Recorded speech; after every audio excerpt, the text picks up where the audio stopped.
Bismillahirrahmanirrahim. Alhamdulillahi Rabbil Alamin. Wassalatu wassalamu ala Rasulillah wa ba'd. Assalamualaikum warahmatullahi wabarakatuh. May tanong dito ang ating kapatid. Sabi niya, may 2 raka'ah sunnah po ba after ng Jum'ah? Tayyib.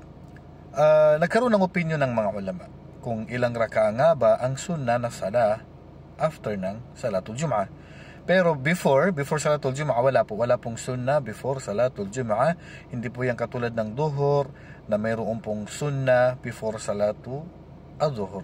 Pero after Salatul Jum'ah ay ilang raka'ah nga ba? May nagsabi na 2 raka'ah ginawa ng propeta sallallahu alaihi wasallam, may nagsabi 3 raka'ah ay 4 na raka'ah, may nagsabi 6 na raka'ah, may nagsabi depende.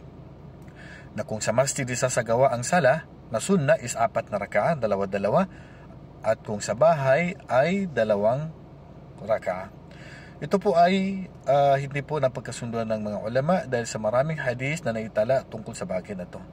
Kung 2 raka'ah lang po ang isasagawa mo, walang gisyo, pero ang pinakamainam, kung sa masjid ka magsasagawa ng sunnah, bago ka umalis, ay magsasagawa ka ng sunnah sa masjid, 4 na raka'ah po.